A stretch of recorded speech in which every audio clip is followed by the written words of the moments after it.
Irish ग्राउ ने Germany में अमेरिकी फुटबॉल की शुरुआत की, लेकिन उन्हें इसकी बड़ी कीमत चुकानी पड़ी। ग्राउ शायद क्रॉनिक ट्रॉमेटिक एंसेफेलोपैथी या CTE से पीड़ित हैं, जो सिर पर बार बार चोट लगने से होती है। उनके सिर पर ऐसी चोटें आई हैं जो ठीक नहीं हो सकती।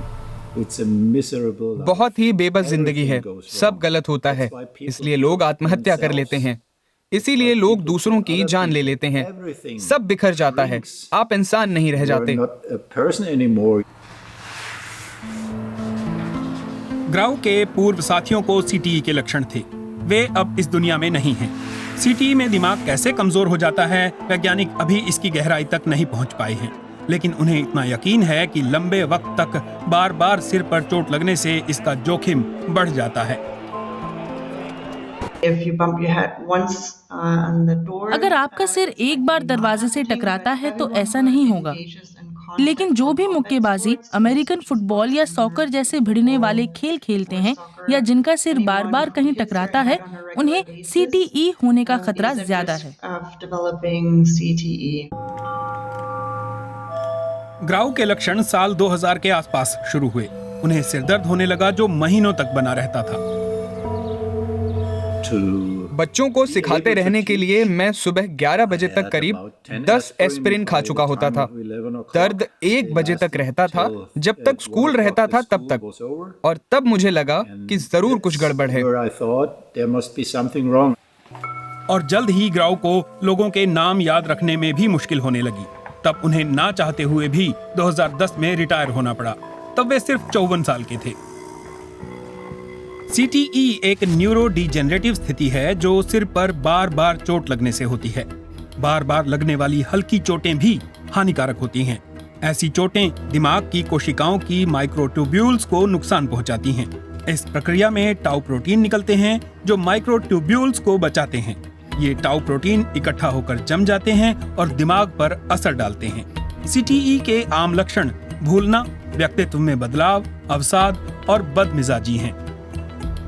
सिर पर अचानक लगी चोट जैसे लक्षण बार बार होने वाले छोटे आघातों के लक्षणों से अलग होते हैं, इसलिए इनसे उबरने में दिमाग को कितना वक्त लगता है ये बताया नहीं जा सकता।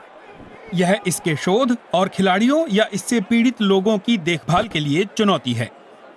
मुमकिन है कि इसकी तुलना सिगरेट पीने से होने लगे। हम नहीं कह सकते कि कितनी सिगरेट पीने से कैंसर होगा, लेकिन सिगरेट पीना सेहत के लिए हानिकारक है, ये बात तो हम जानते ही हैं। इसलिए वैज्ञानिक धूम्रपान ना करने की हिदायत देते हैं, बस।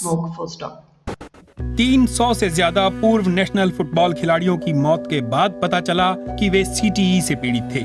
पीड़ितों की असल संख्या तो इससे कहीं ज्यादा होगी। फिलहाल इसकी जांच मरने के बाद ही हो सकती है।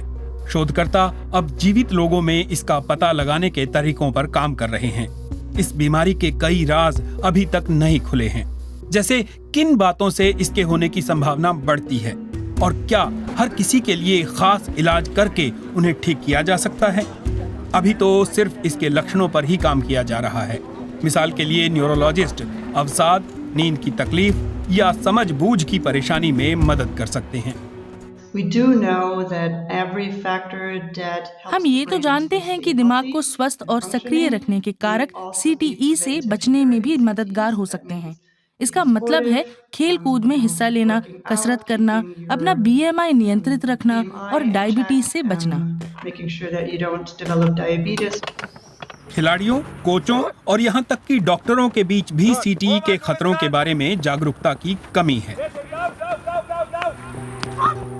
अमेरिकन फुटबॉल ने एरिश ग्राउ और उनके साथियों को बहुत हानि पहुंचाई, लेकिन ग्राउ के परिवार, कसरत और बीमारी से लड़ने के तरीकों ने स्थिति को बेकाबू होने से बचा लिया। CTE से पीड़ित लोगों के लिए बहुत जरूरी है कि वो अपने जीवन को मानसिक और शारीरिक रूप से नियंत्रित करें, क्योंकि अगर संतुलन जरा भी बिगड़ा तो जान भी जा सकती है।